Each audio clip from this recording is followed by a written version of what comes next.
we have actual content for months since the season has ended. There has been just rumors, nonsense, small contract negotiations here and there in the NFL world and the Rams world.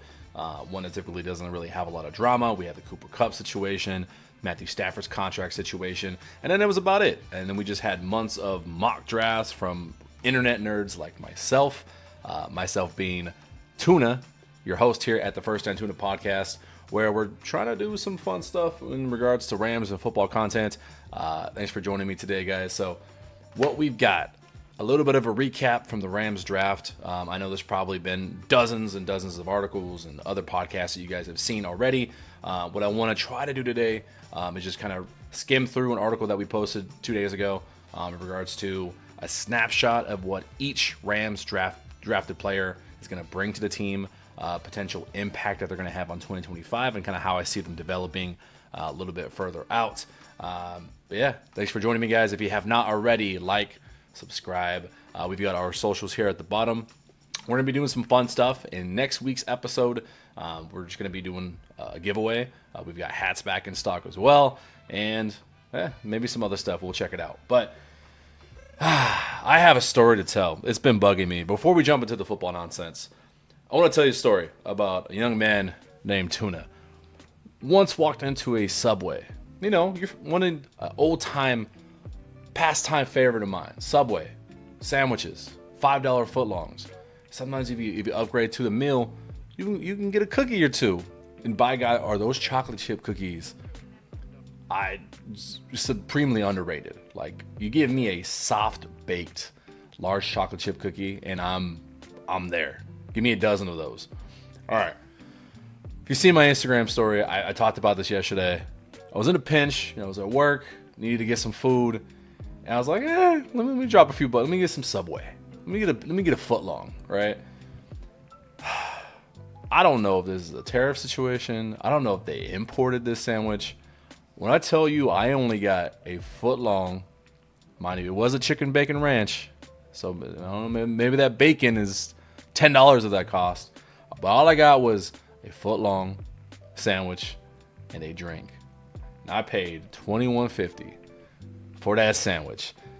The shook that was taken out of me, the audacity I felt that they were harassing me with was set price when I sat at that counter. Oh boy. And I didn't look at the prices. I just assumed this is the fast food of sandwiches. Like, if I spend money on fast food, you get a meal, you're paying like almost $15 anyway. So I'm like, yeah, I'm gonna drop $15. $21. And that wasn't even the worst part. The worst part, remember I told you about those cookies. Normally they ask you when you're paying, do you want chips or do you want cookies? They didn't ask me that. So I thought, she's busy, didn't ask me. So I was like, after Sherry handed me my receipt, I'm like, did I pay for the chips or the cookies? Because I was already trying to decide that I want oatmeal raisin or chocolate chip. And she looked me dead in my soul and said, it doesn't come with that.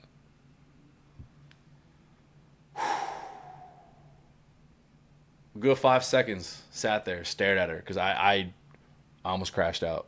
I wanted to say mean things to this lady, but my morals wouldn't let me, because it's not her fault.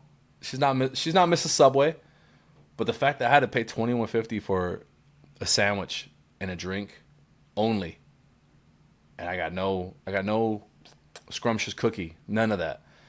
I'm never going back to Subway. That was incredible. I've been to deli counters. Like, I am a Sando connoisseur. Like, I love me a good Sando. Like, you want to talk top foods that I could live off of? Sandwich is up there. I can't remember ever paying $21 just for a sandwich and a drink. In even post-COVID time. Like, I was, oh man, that's my non-football story of the day. I had to get that right. It's been bugging me for the last 24 hours. Like, I can't get this out of my mind that I paid that and I didn't get a cookie. Like, that's my first world problem. At Subway, if you're watching this, I need you to. I don't know. There needs to be repercussions for this. I'm upset. I'm I'm upset that I'm upset about this. Let's put it that way.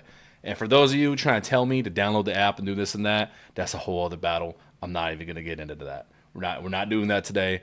But you heard it here first. We're First and Tuna podcast. We're boycotting Subway. Yeah, so if you want more nonsensical takes like that, that's what you're getting when you subscribe here. Anyways, let's dive into actual football. Let's look at the Rams draft.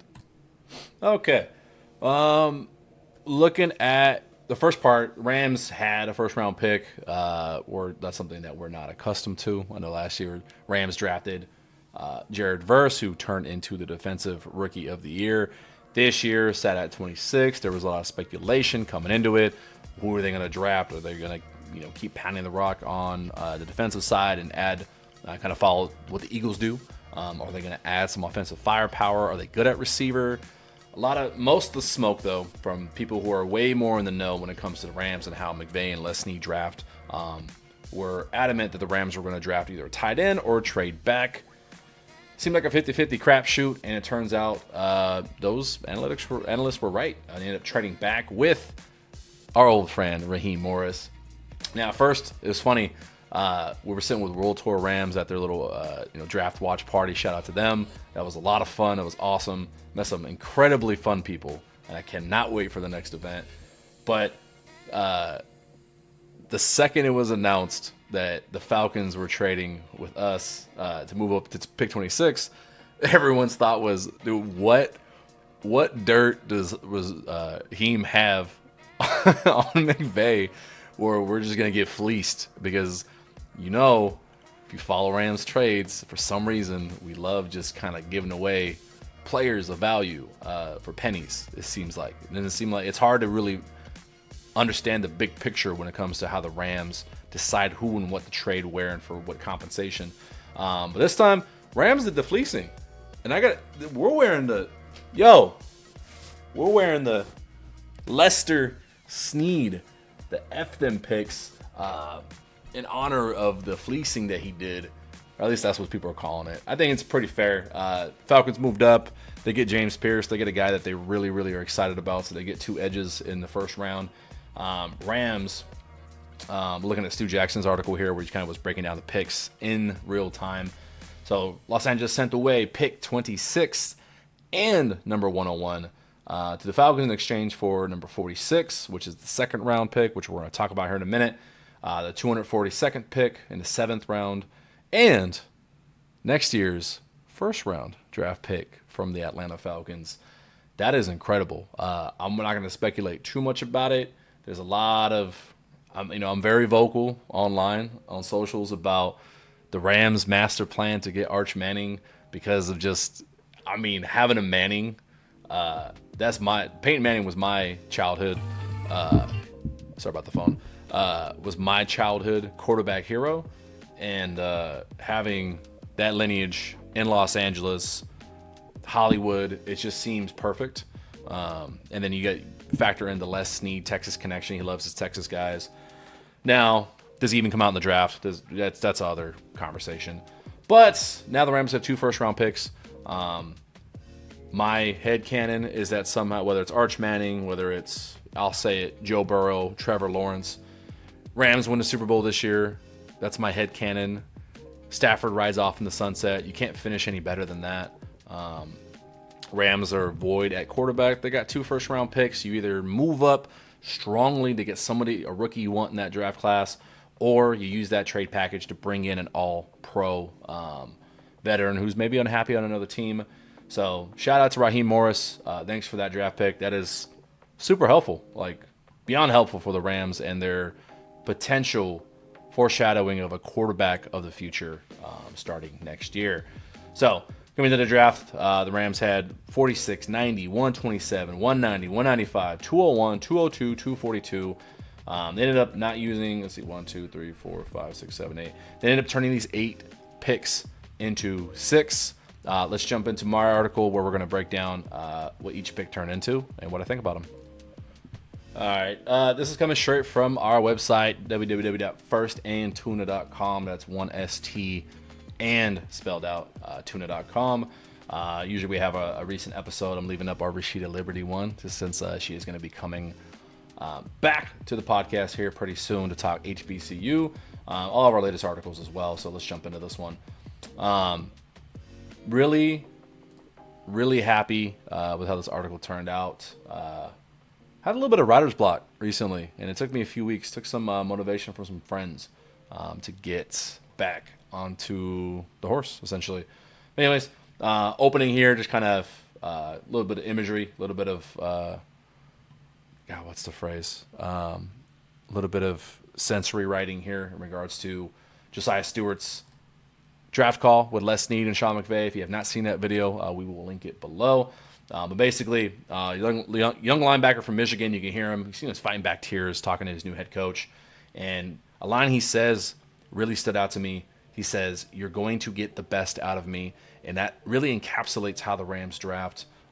Yes, I am 1,000% glazing. I am a draft glazer because in the moment when drafts are happening, it is the best draft of all time for every single team. Until proven otherwise, every draft pick is a future All-Pro, Hall of Famer, cornerstone of the franchise, because you don't know what you're going to get. And so for the Rams, proof is usually in the pudding. They do very well at this, so it's got me really excited.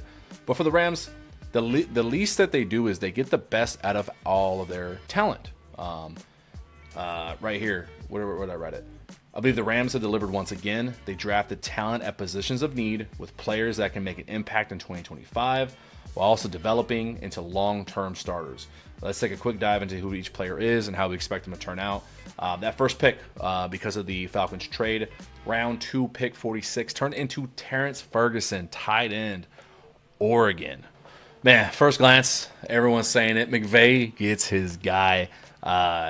It's a cliche phrase for him in this regard because it seems like the previous two drafts, it was rumored, talked about that he really wanted to either move up, try to draft like Brock Bowers, Colson Loveland this year was on the draft board. The reason being is because with McVay's offense, you want a fantastic running back with home run capabilities, and you want a really athletic tight end. Because he does like 12 personnel, like spreading it out, run like gunslinger mode. He can do that, and he's very creative play calling wise. But a tight end unlocks a lot more stuff because he wants to go under center. He wants to play action, and when you have an athletic tight end like Ferguson, who tested out number 1 at the combine in a 40-yard dash, vertical, and 10-yard split amongst all the tight ends, his two best qualities are high pointing the ball and contested catches. His yard after catch ability, he had 9 yards after catch per reception. It was the best amongst all tight ends in this draft, even better than Harold Fannin Jr., who I thought would fit perfectly in here. There's a lot of tight ends on this roster. I believe, and let's just jump into the impact. So Higbee's going to be the starter. I don't see that changing barring injury, obviously. But I think Ferguson's going to move into number 2 role. I don't know if Parkinson stays on the team. I don't know if they trade him. I don't know what happens there. It'd be nice just to have him there for depth. But I don't have any reason to believe why there's not going to be a 1-2 combo of Higbee and Ferguson. His biggest impact might be felt at the Rams commit to even heavier usage of 12 personnel. 12 personnel being 1 running back, 2 tight ends, 2 wide receivers. And most of the time when you see Stafford go under center, that is going to be catalyzed even further with 12 personnel because now the defense have to come out in base. They're going to have 1 less DB on the field. And when you're asking a linebacker, not every team has like the fastest, best coverage capability linebackers. Or you're asking a safety who's now smaller than a tight end like Ferguson and Higbee. It's going to keep defenses on their heels. With the utilization of Ferguson in the lineup, his addition makes 12 personnel just as explosive as 3 and 4 wide receiver sets could be for other teams. Not to mention, this keeps Stafford healthy. I know play action, your back is turned to the defense for a second, but being able to halt a defense, a rush for maybe even a split second, implementing the run game out of this, making defenses guess, it is a smart way to keep a 37-year-old quarterback on his feet for the remainder of the season. Shotgun, whipping it out 40 times a game, pause, is usually a suspect for health. And then just imagining tight end screens with this dude. Like, I can't wait. Up and go. It's a screen. It's Ferguson. Wide open grazing space. Terrence Ferguson still going. Oh yeah. Oh yeah. That right there. Like, how many times do we see, attempts at tight end screens? You get Higbee, Parkinson. He just doesn't have that same yard after the run after the catch capability. Man, that is going to be a lot of fun to watch. Next pick, the man who we talked about opening the article, Josiah Stewart, linebacker, Michigan. I didn't hear a lot of talk, like not once, about Stewart ahead of the draft. My first glance, I'm noticing a trend when it comes to Rams drafting pass rushers, guys at the defensive line, that front. Common question. Does he like violence? And this man loves violence. Got a highlight here. Let's check this out. Let's see what this looks like. Oh, yeah. I like this play. So he's up top here. He's up top here. If you can see my cursor. He's actually going against, I always forget his name. So he was a 48th pick overall, Ariante Ursary out of Minnesota. I believe he was drafted to Houston. I think. Don't quote me on that. But I like this play. Stewart essentially takes Ursary, another NFL caliber left tackle, and almost uses him to sack his quarterback.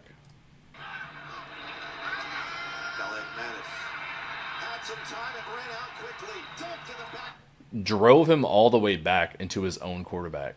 Here's up top. Drive. And that's against Ursary's inside shoulder, which is typically where the strongest part of the left tackle is going to be, because that's the quickest way to the quarterback. So you usually don't want to give up your strength on the inside. His move here, he attacked his outside shoulder, planted his foot, and just drove him straight through for the sack. That's awesome. You mean to tell me that guy's not going to fit in? Oh, my God. Watch this again. Just talked about Josiah Stewart. He's an elite pass rusher. Sheesh. That dude's strong. Yeah, that guy's very strong. Stewart is considered undersized since he is listed at 6'1". Apparently 6'1" short. I get it. You want length at that position. You want guys that are going to be a little bit taller because that gives you more reach. That makes it harder for the linemen to get their hands on you. But if there's one thing that Mr. Aaron Donald here has taught us, size don't mean shit if you know how to play football at a high level. So his draft profile points out he doesn't have much, quote, much setup and not many counters in his rush package. All that means is a lot of guys can fall in love just with the bull rush. Like, hey, I'm stronger than you and I'm faster. So I'm going to make you afraid that I'm going to run outside, but then just go through you. Or I'm going to make you think I'm going to go through you and then run around you. There's a lot of hand play. There's a lot of pause. There's a lot of tricks to the trade that I wish I knew better on how to describe them, on what those actual techniques are. Rip moves, swim moves, steps, counter steps. Because let's say a linebacker, like his move is like a jab punch, right? It's almost like boxing. That lineman's going to get used to you constantly jabbing. Maybe you're winning, so he's going to change his technique to stop that jab. And now your counter move is, all right, maybe it's a feint into a swim. So I guess this film didn't show a lot of those, but I mean, production. He saw success out both Coastal Carolina and Michigan. So the guy balled out 2 years at Coastal Carolina. He set a sack record, I believe, for the school in his freshman year, true freshman year. Transferred to Michigan. He was a national champion last year. Critical part of one of the best defenses in the nation that year. So either his projected limitations are exaggerated, or he's been fast and strong, way more than his opponents his entire career. So much so that he can overwhelm blockers regardless of this fact. So either way, the Rams are no strangers to working with this type of talented rookie, a la Byron Young. They get a lot out of Byron Young, but I think the same things were said about him, where he wasn't very polished in his move sets, but he's just so fast and athletically gifted. The Rams are willing to take that as like a raw piece of clay and mold it into someone that is just going to relentlessly get after the quarterback. 2025 impact, Stewart plays like there's a chip on his shoulder. That typically does come from a lot of guys who transfer from smaller schools. They have a lot to prove. Jared Verse, Byron Young, Kobe Turner, like it's the same dynamic across the board, same constant. And what I love about Stewart is he won a national championship last year, and he still played like he had a chip on his shoulder this year. Like, you didn't really have nothing to prove. Like, hey, dog, you transferred to one of the most prestigious traditional programs in the nation. You won a natty. Like, you're on top of the college football world. Decided to stay another year and played like a baller. So the way I see him fitting into this lineup, the violence in which Stewart plays matches the current rotations of pass rushers for the Rams. Verse and Young are the starters, obviously, but I wouldn't be surprised if Stewart's role increases over the course of the season, more than just a spell down rotational player. Defensive coordinator Chris Shula's cheetah package, that's where they bring in an extra lineman, remove a linebacker. So they'll have 5 rushers, 1 linebacker, and 5 DBs. Would be a perfect example of when Stewart can step in and add to the pass rushing arsenal on defense. His film does show great timing on stunts and delayed blitzes. I just think he's a perfect fit. A lot of fun. So this next pick, right? Jarquez Hunter. I think there's a lot of people that are in their feelings a little bit about what he could potentially bring, and in a conversation that's being brought up about Kyron Williams. Now hear me out. I'm going to put my face big screen again. Kyron Williams is a drastically underrated quarterback or running back.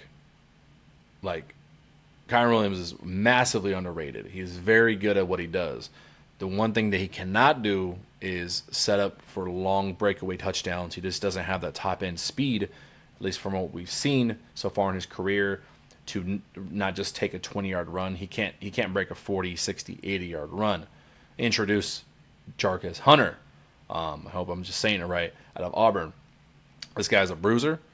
This guy has breakaway speed. He has 4.4 speed.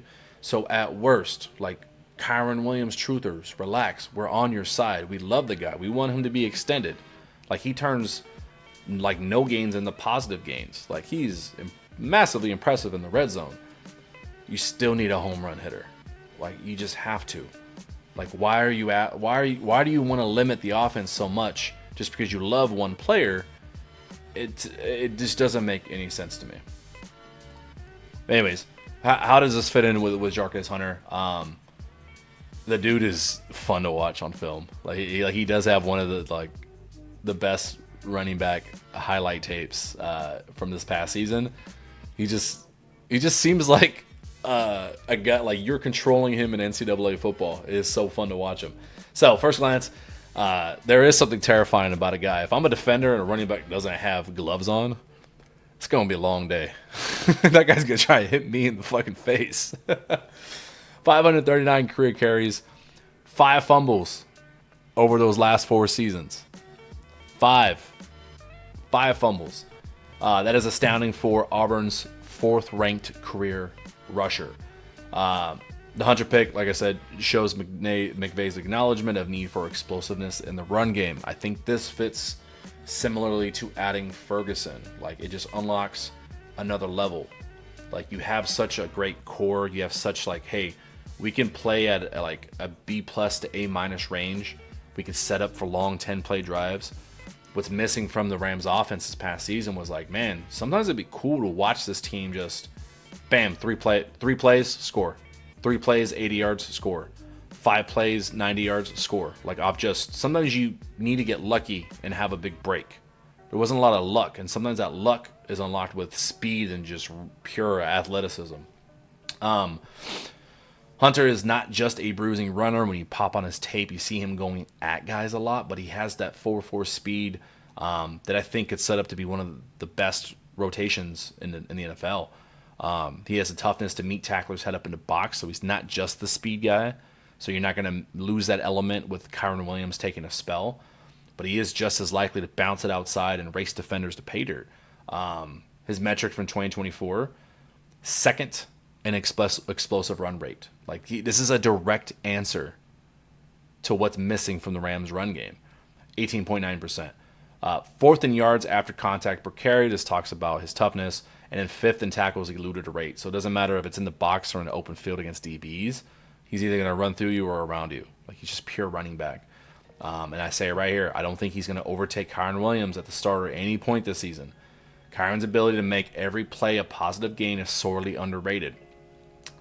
But it is a change of pace back that the Rams have not had in a few years. I think this really impacts Blake Corum's impact. I think Blake Corum might just be relegated to special teams, to be honest. Defenses now have to be conscious of the Rams' ability to score long touchdowns on the ground with Hunter in the backfield. This counters into also enhancing the 12 personnel even more. I think we're going to see a lot of 12 personnel out of the Rams in 2025. Next pick. And we're going to burn through these next guys a little bit quicker. Like I said, I don't want this to be turned into an hour conversation. Ty Hamilton, defensive tackle, Ohio State, addressing the Rams' interior run support need. They signed Landman in the offseason. They signed Puna Ford. Now more depth, more rotation, super strong. This guy is insanely strong. Let's take a look at a play that he's got here. And that just doesn't sit well with the fan base here, as good as he's been. Where is he at here? He is over the center, between the left guard and the center here. I like this play a lot. Here, I'm going to turn the volume off. I don't even know if you guys can hear it. This guy stonewalls with the center. When I see this, like on a run play, there's zero movement. Like the lineman, the offensive line wants to move you downfield. They don't want to allow you to stay here because this is no gain. This is dangerous for said running back for the play. Ty Hamilton, quick get off, beats him at the point of attack, keeps him there. His gap is the left side of the center, right? That's his shade. Ty Hamilton's won that battle. He's there. He's working with half of a blocker. When I say half a blocker, he's basically attacking just one shoulder rather than center, where all the strength is. He's attacking one shoulder, so he's already won. So if he sees ball carrier, which he does now, he just surges right past. Like he's just so strong, he just pushes right past him. Tackle for a loss.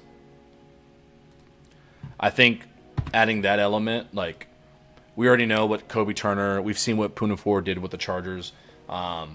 Braden Fisk too. I think he'll get better in the run support area. He's already a great pass rusher. But I think adding this into the rotation just shows like, hey, we're trying to add some beef, add some strength.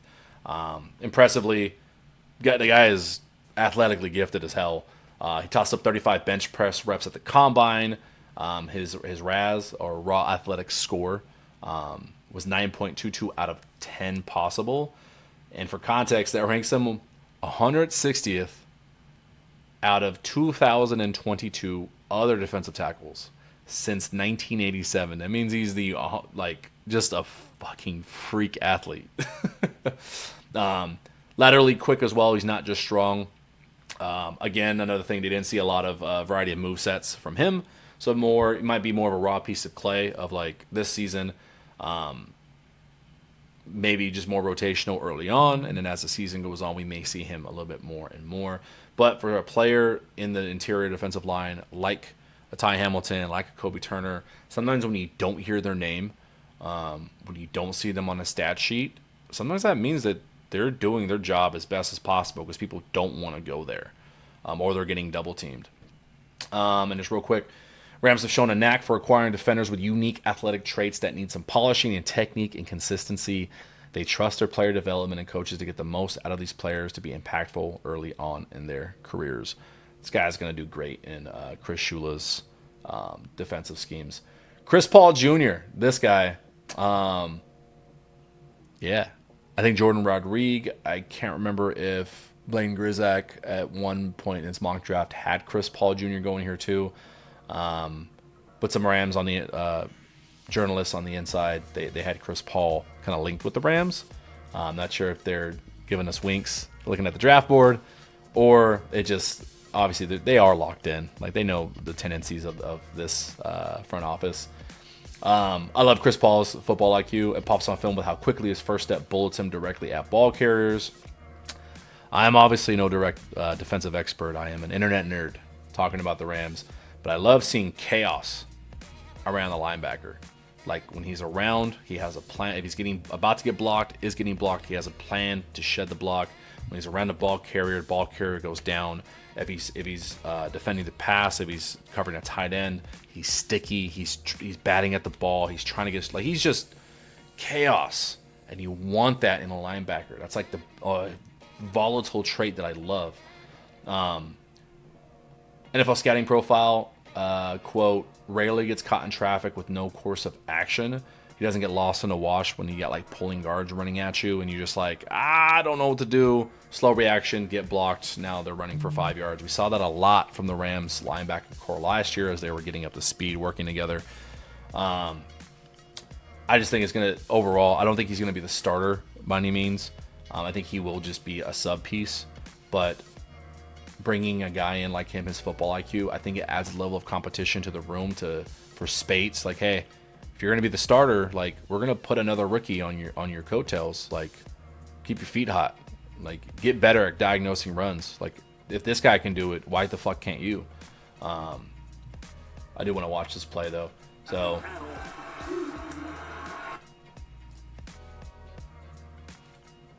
you're going to get pullers here. He's going to end up making the tackle. I'll rewind it back for you guys. So he's right here in the middle.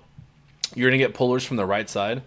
And a lot of the time what we saw from Rams linebackers, whether it was scheme or it was skill, this guy here, if this was a Rams linebacker, would either try to float over the top, which now you're losing contain because you don't trust you're fast enough, or you're too late in your reaction time.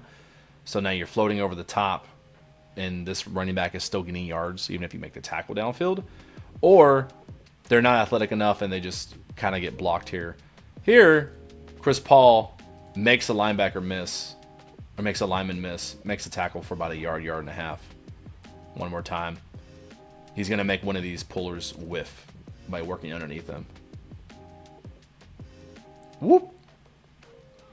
Right between both pullers. Ended up being a tight end, yeah, but, I mean, tight ends can block. So, love that. I love adding that to the linebacker room. Impact, like I said, I think his initial impact is going to be felt more on special teams this season. It's not a bad thing.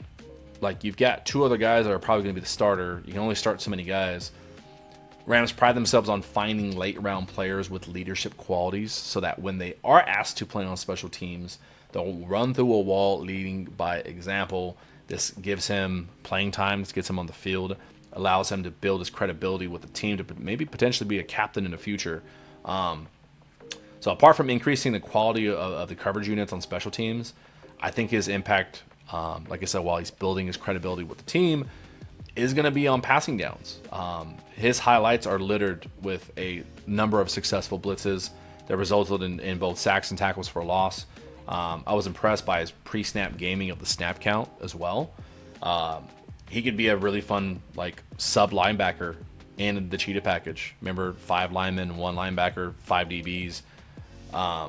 Like, he's a good blitzer. Like, I like what I saw there. So if Landman, Spates aren't pulling the weight there, maybe this guy can chip away at some playing time in that area. Konate Mumpfield, and I hope I'm saying that right. I was listening to ACC commentators say Konate Mumpfield. Didn't know a lot about this guy pre-draft at all. I didn't see his name at all. Obviously, 7th round picks typically don't get talked about a lot, but raw pieces of clay. Gotta look at them that way. Could be the next greatest wide receiver the Rams have ever had. You never know. My favorite part, though, so I was trying to watch some full games of his, just kind of see what this guy's about. I'll read it directly just from the article here. So first glance, my favorite part of Mumfield's 2024 season at Pitt, during a blowout loss against SMU, very good team this year. With under 2:30 left, Pitt was losing 18-48. Game's over. The Pitt offense was in no huddle, playing solely for pride, stats and pride, basically.